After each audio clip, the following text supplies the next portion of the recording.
Hello students, कैसे हैं आप सब लोग। होप करता हूँ अच्छे होंगे, सेफ होंगे और अपनी पढ़ाई कंटिन्यू कर रहे होंगे। तो आज हम लेकर के आए हैं गॉस लॉ की सेकंड एप्लीकेशन। ये भी आपके लिए इम्पोर्टेंट है। होप करता हूँ आपने लास्ट जो एप्लीकेशन हमने करी थी इनफाइनाइट वायर के लिए इलेक्ट्रिक फील्ड, उसको देखा होगा। उसी से कुछ मिलता जुलता यहाँ भी काम करना है हमें। ठीक है, हम स्टार्ट करते हैं। तो हेडिंग आपको दिखी गई होगी, electric field due to an infinite plane sheet of charge. ठीक है, इस बार क्या है कि पिछली बार जो वायर थी इस बार शीट है। ठीक है, रेक्टेंगुलर शेप में। ठीक है, जो शीट होती है वो है, लेकिन उसकी डायमेंशन कितनी है, लेंथ ब्रेथ कितनी बड़ी है, ये तो इनफाइनाइट है। ठीक है, तो उसके लिए इलेक्ट्रिक फील्ड कितना होगा ये हमें फाइंड आउट करना है। ठीक है, जैसे ये डायग्राम आप देख सकते हो, ये है। ठीक, तो बीच में आपको एक शीट दिख रही है। ठीक, उस पर कैसा चार्ज है, पॉजिटिव चार्ज का डिस्ट्रीब्यूशन है। तो इसकी वजह से इलेक्ट्रिक फील्ड कितना होगा ये हमें बताना है। तो ये सब वो इनफाइनाइट लेंथ है। क्यों डायग्राम में तो बनाता है ना, तो ऐसा तो है नहीं बना सकते हम इनफाइनाइट। तो आप इसमें ये समझ लेना कि इनफाइनाइट लेंथ की है। ठीक है, और अगर प्रैक्टिकल करके अगर देखना चाहते हो घर पर थोड़ा सा, तो एक कोई पेज लेना। ठीक है, उसके बीच में से इसमें पेंसिल को या पेन को क्रॉस कर देना दोनों साइड, उसमें पेंसिल को चुभाना और पेंसिल दोनों साइड हो जाएगी। आधी पेंसिल एक साइड, आधी पेंसिल एक साइड। ठीक है, ये डायग्राम बिल्कुल वैसा ही है। ठीक, तो अब है क्या कि जो ये प्लेन शीट आपको दिख रही है, पॉजिटिव चार्ज है, तो इसकी वजह से जो गॉसियन सरफेस बनेगा वो कुछ ऊपर की तरफ बनेगा, कुछ नीचे की तरफ भी बनेगा। ठीक है, वही चीज यहाँ पे वही चीज है आपके जो पेन मैंने बताया अभी। तो जो आधा पेन ऊपर की तरफ है वो गॉसियन सरफेस है, जो नीचे है वो भी गॉसियन सरफेस है। ठीक है, हमें उसी को लेकर के अपना काम करना है। इसमें भी बात वही है कि जो गॉसियन सरफेस बना उसका जो क्रॉस सेक्शनल एरिया है वो ए मान लेते हैं। ठीक है, तो उससे हमने छोटा सा पार्ट सेलेक्ट किया तो उसको डी ए मान लेते हैं, और वहां पर जो इलेक्ट्रिक फील्ड आई उसको हम ई मान लेते हैं। ठीक है, ये बोथ साइड सेम कंडीशन रहने वाली है। ठीक है, एक अपवर्ड है तो एक डाउनवर्ड है, ऐसा समझ लो बस। ठीक है, समझ में आ गई बात। तो यही चीज आपने यहाँ पर स्टेटमेंट की फॉर्म में लिखी है कि तो लिखा है, let us consider a thin non conducting sheet of a charge infinite in extended and having surface charge density sigma. अब देखो कि यहाँ पर जो शीट है वहां पे लेंथ और ब्रेथ दोनों हैं। अब पहले वाले डायग्राम में ब्रेथ नहीं थी।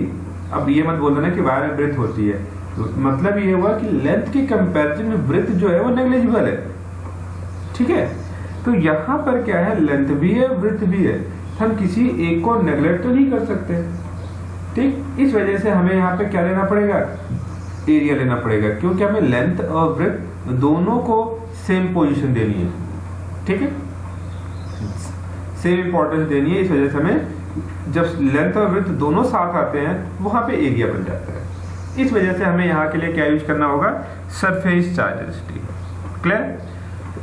तो late P be a point distance r from the sheet at which the electric field intensity is required। अब ये जो P पॉइंट है वो दोनों साइड है, एक साइड P है वही, दूसरी साइड P डैश है। ठीक है, वही बात है, कुछ भी आप लिख सकते हो यहाँ पर। क्लियर।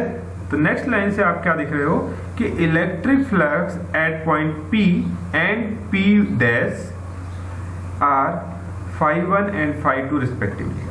तो हुआ क्या कि जो बताया मैंने, एक ऊपर की तरफ कुछ गॉसियन सरफेस है, एक नीचे की तरफ कुछ गॉसियन सरफेस है, तो दोनों ही सरफेस से कुछ ना कुछ फ्लक्स तो मिलेगा। ठीक, और हमें अगर टोटल फ्लक्स चाहिए तो हम दोनों फ्लक्स को ऐड करते हैं। वही चीज यहाँ पे लिखी है कि net flux is equal to Q1 plus Q2। ठीक, दोनों की तरफ की इलेक्ट्रिक फील्ड सेम है, एरिया सेम है, तो जो फ्लक्स आएगा वो भी तो सेम होगा ना। तो हम सिंपल काम करते हैं, एक को फाइंड कर लेते हैं, दूसरा अपने आप वही लिख देंगे, क्योंकि दोनों उसकी वैल्यू वही आनी है। ठीक, तो φ1 इज इक्वल टू क्या है, E डॉट डी ए।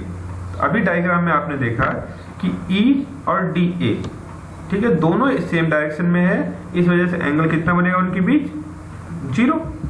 तो cos 0 हमने मान लिया, और cos 0 कितना होता है, 1। तो cos तो हट गया, तो बचा क्या हमारे लिए, e dA। ठीक, e तो इंटीग्रेट होगा नहीं, तो e बाहर आ गया और dA इंटीग्रेट हो गया। क्लियर, समझ में आ गया। तो अच्छा, 5 1 सिंपल इंटीग्रेशन dA लिखा है, तो वो थोड़ा सा मिसप्रिंट है, आप वहां पे e लगा लेना। ठीक है, e लगेगा। तो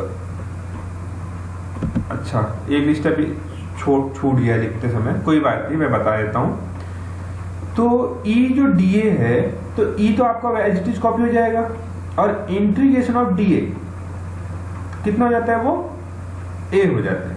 integration of dA is a, जैसे integration of dx is x। अरे बोला होता है ना कि integration of x to the power n dx, integration of x to the power n dx कितना होता है, x to the power n plus 1 upon n plus 1, meaning जो पावर होती है उसमें 1 ऐड फिर वही अपॉन में। ठीक है, वही कॉन्सेप्ट अगर हम यहाँ पे लगाए हैं, तो dA के साथ क्या है, यहाँ पर 1 है, तो 1 meaning a to the power 0। ठीक है, अब a टू द पावर अगर 0 है, तो इंटीग्रेशन करते टाइम क्या आएगा, अभी बताया ना कि पावर में 1 ऐड हो जाती है, तो कराओ भाई। तो a to the power 0 plus 1 upon 0 plus 1। ठीक है, तो आंसर आ जाएगा आपका a। तो इस वजह से डायरेक्ट इतना लंबी चौड़ी स्टोरी नहीं लिखोगे, आप सिंपल याद रखो कि integration of dA is a। हमारा आंसर क्या आ जाएगा, EA। E तो पहले से था, और integration of dA is a। Clear है, ये तो 5 1 हुआ। इसी तरह से अगर हम सिमिलरली करके लिख लें, तो 5 2 इज इक्वल टू भी EA आ जाएगा। तो 5 is equal to 5 1 plus 5 2, meaning EA plus EA। तो दोनों को ऐड कर दिया, 2EA आ गया 5 की वैल्यू। क्लियर। ऐसे ही फ्रॉम गॉस लॉ क्या है भाई, Q upon epsilon not. Clear है। तो अब इक्वेशन सेकंड और थर्ड अगर देखो, तो दोनों ही वैल्यू किसकी है, 5 की है, तो यहाँ पर इक्वेट भी हो जाएंगी। तो 2EA is equal to Q upon epsilon naught. E की वैल्यू निकाल ली, तो E इज इक्वल टू क्या जाएगा, Q upon 2A epsilon naught, और sigma A, sorry E is equal to क्या जाएगा, Q upon 2A epsilon naught. ठीक है, अब जो Q अपॉन A है वो किसकी वैल्यू होती है, याद करो, बिल्कुल सरफेस चार्ज डेंसिटी की। तो सरफेस चार्ज डेंसिटी मैंने उसकी जगह प्लेस कर दिया। ठीक है, बचा क्या फिर, E is equal to sigma upon 2 epsilon naught. ठीक है, यही हमारा आंसर है। क्लियर, यही हमारा क्या है, आंसर है।